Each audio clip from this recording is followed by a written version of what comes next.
Hi, everybody.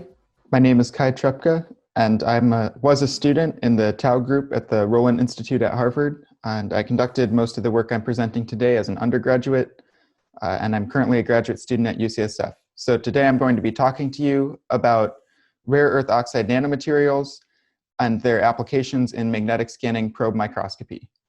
So just as a brief refresher, magnetic scanning probe microscopy is a technique that relies on sort of scanning a magnet over a sample or a sample over a magnet. So several examples include MFM, susceptibility force microscopy, and MRFM, which is the focus of our lab. So the setup of magnetic force microscopy is the cantilever handle is run with a magnet over a magnetic sample, and depending on the magnetic force exerted by the sample, changes the oscillations of the handle to give an idea of the quantitative magnetic feedback. So there's two primary modalities for setting this up. The first is having the sensor on the chip, so having a magnet under the sample and letting the sample oscillate back and forth. The second modality is having the sensor on the cantilever tip.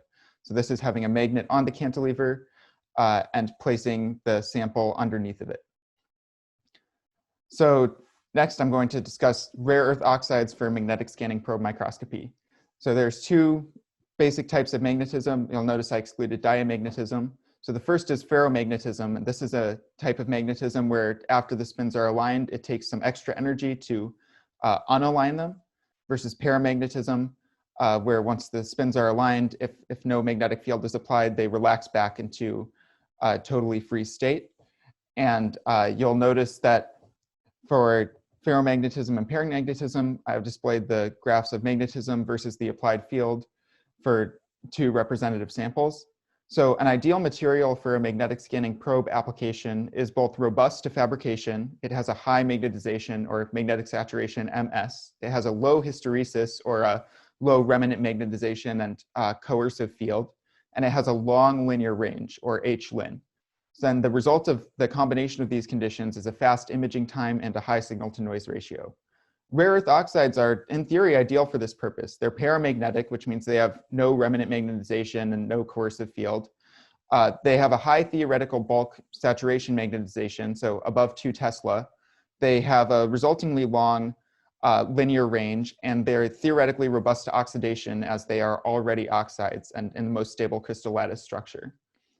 So the first thing I'm going to discuss is the sensor on chip modality. So we have grown through physical vapor deposition a holmium oxide thin film that displays superior magnetism to many current materials. At cryogenic temperatures, so this graph is presented for 4 Kelvin, the magnetic saturation is above 2.5 Tesla, which exceeds that of the current best ferromagnets such as iron or iron cobalt, and it has no remnants or coercivity, which is desirable for scanning over a sample and for the quantitativeness of a measurement.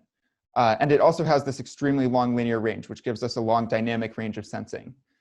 Beyond these superior magnetic properties, we also have several desirable other properties. So the film forms an atomically tight interface on the sapphire substrate. Putting this film in 49% hydrofluoric acid or just blasting it with oxygen plasma results in completely unchanged magnetic properties. So looking at this graph, you might not be able to see the second line because it completely overlaps with the first. And this could be manipulated onto the substrate for scanning using FIB. The second modality I'm going to discuss today is the sensor on tip modality. So for this application, we have investigated the magnetic properties of commercial rare earth oxide nanoparticles, where the rare earths investigated were gadolinium, dysprosium, holmium, and erbium, most with around 20 nanometer radii. So once again, the magnetism of these materials is at cryogenic temperatures superior to many current magnets, ferromagnets, and beyond that, they're paramagnetic, so they have zero remnant magnetization and they have zero coercive field, which makes this lack of hysteresis makes them ideal for sort of the scanning, probe, and quantitative applications where we need to rapidly switch back and forth, but we don't want any hysteresis losses. And once again, you see that the linear field or the linear range is above 2 Tesla. So one proposed manipulation strategy for actually putting these tiny nanoparticles onto the tips of cantilevers for scanning is to use glancing angle deposition of nanowire handles. So this is just a technique, a physical technique, where a source material, say in this picture, germanium, is evaporated onto the nanoparticles, and self-shadowing sort of results in this nanowire growth, which is depicted in the figure.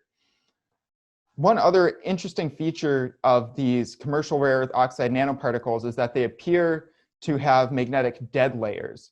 So if you remember from prior slides, the theoretical magnetization of these rare earth nanoparticles should be above 2 Tesla, but here we observe only above 1.3 Tesla and none quite reaching that 2 Tesla mark. And this is actually consistent with prior work, which suggests the emergence of 1 to 10 nanometer dead layers in iron oxides and in other complex metal oxide thin films.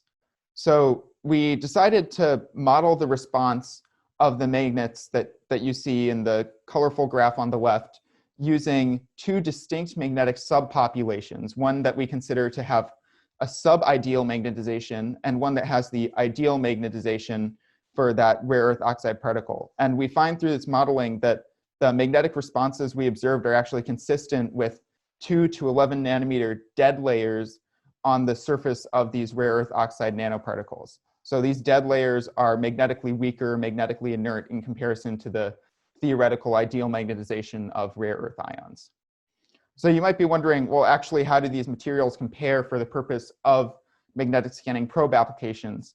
And I would like to introduce the concept of linearity of magnetic energy density, or ELIN. So this is defined as the energy density that can be quadratically stored into a material under the drive of an external field. This naturally captures both the magnetic sensitivity and linearity of a material and is defined by the following equation. So looking at a plot with achievable magnetization at a 7 Tesla applied field on the y-axis and a linearity of magnetic energy density on the x-axis, ideal magnetic material for scanning probe applications would be in the top right. And we indeed find that these commercial nanoparticles, as well as this novel holmium oxide thin film that our group has created, all appear sort of on the top right, having higher linearity of magnetic energy density than any other recorded material so far, and competitive saturation magnetization or achievable magnetization with extremely good ferromagnetic materials such as bulk iron or dysprosium nanopillars. So in conclusion, we have synthesized a holmium oxide thin film with thickness below 100 nanometers that has a record high linearity of magnetic energy density, a magnetic saturation exceeding 2 Tesla, 0 hysteresis, and a robustness to extreme conditions such as HF etching and oxygen plasma. We've also discovered 2 distinct magnetic populations in rare earth oxide nanoparticles.